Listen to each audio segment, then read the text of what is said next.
Hey guys, welcome to a brand new Flying Scotsman video.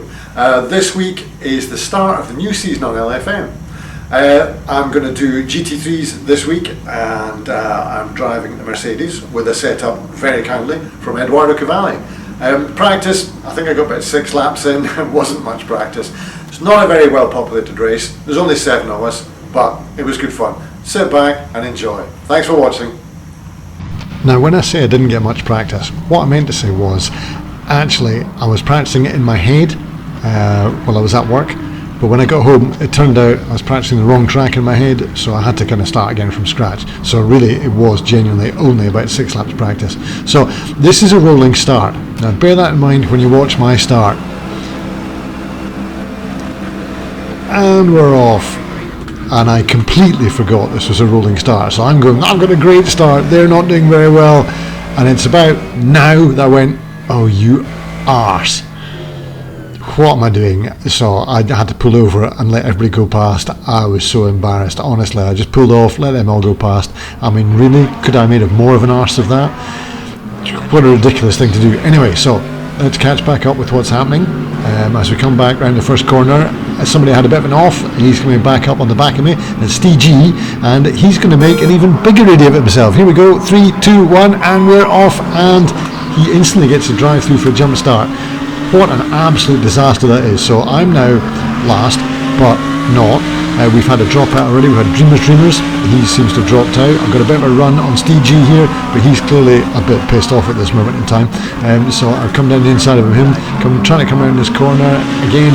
Like I said, just a few laps of practice, trying to get the lap together. These guys are really hard work. I mean, really hard work. Like I say, 5-6 laps of practice. It's not great, but you know, you're going to have to do the best you can. As I've just come down there, managed to squeeze up the inside of Steve G, coming down Parabolica, coming into the very sharp hairpin of Spitzkehre. This one is a first gear corner. It's really hard to get right. I'm not sure I've ever got that corner right. You know, I'm just a second behind Charter, a couple of seconds behind Zafiro, but you know, that could just get. It could just go horribly wrong at any second, quite frankly, because these things are pretty damn twitchy. They're a lot less twitchy than the Ferrari was last season. I'm not sure, are they more fun than the GTR we had a couple of seasons ago? I'm not sure. This Mercedes, it's a difficult car to drive. As we come down to Mobile 1 curve for the first time, I'm in 4th gear, but I'm not sure this is a 4th gear corner or a 3rd gear corner. I just, like I say, there's not enough practice time. Coming through here in 2nd down the Sachs curve. Again, you can just feel the cars really want to just break away at the rear there. And as we come down for the first time into Sud Curve, in front of me, Charter's pretty much getting on just about right. He just held on to that one. He looked like he was losing it. I'm going really, really wide there. I hope not to get a cut warning. I think he just got a cut warning. This is my first cut warning. I've done 1 lap. I've got a cut warning already. This corner again, you can cut it pretty well, but I'm so wide there. I'm just not taking these corners well at all. I'm going to move it along a little bit.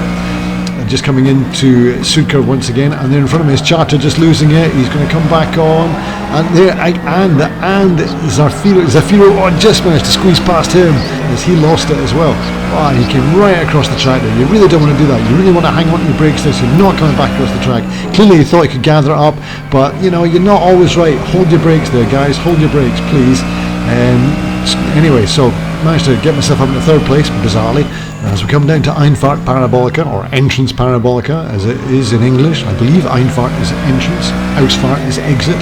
So I find myself in 3rd place. We'll just take a quick look back at what happened, shall we? And here's Charter in front of me here, and he's just going to make a bit of a mess of this, but he does manage to gather it back up again, but everybody's going past him, and he's luckily he's realised what's happening. He's stuck to the inside. He's let people go round his outside. But there was Zafiro coming to a bit of problems there. But you know, Charlie's done pretty well. He's let people go past. He's just realised that he's not got the pace. He's just going to let people go past, and we'll just pick it up again here with Zafiro as he comes into the first corner, so the last corner. He just loses it, but he comes back across the track. Guys, you really don't want to do that. That's a bit of a daft thing to do. Luckily there's only 7 of us. We managed to get through, but if there's a full crowd, please don't do that. And here's from another view, we're going to see from my tail view here as I come through, and you're going to see Charter, who's just lost it on the inside there. As I said, gather it back up, and there's Zafiro that we just managed to avoid. and people coming right at me here. Let's take one last look at this, and here we are from Zafiro, from his bumper view, just underneath the spoiler. We can see Charlie behind us, losing it, gathering it back up, and then he loses it. But he's going to come back across. Seriously, don't do that, guys. That's the worst thing you can do. Luckily, small field. Had that been a big field, that was disaster. An absolute disaster. So, back to live stuff. Here we come. I'm in third here, coming up Mobile 1 curve. Zafiro's caught back up again. He's pretty quick. He's a good bit quicker than me. And I'm just kind of, like I said, a bit twitchy on a lot of these corners, so not doing terribly well. And there's another cut warning. Ah dear. And of course, while I'm concentrating on him behind me, getting a cut warning, I just make an absolute holics of that, go off the track, and that lets Zafiro back through again. And fair play to him, he'd caught up. He was many seconds behind. He caught up quite well, gets past me. Good job, mate, well done. Oh, well, that was a bit of a disaster. Anyway, as we come through there, we come to the end of that lap, way down. We're just going to move it forward a little bit, I think, in the interest of your mental well-being, as I go really, really wide once again. Let's move forward a bit, just so that we can catch up, just ignore some of the disasters that happened there.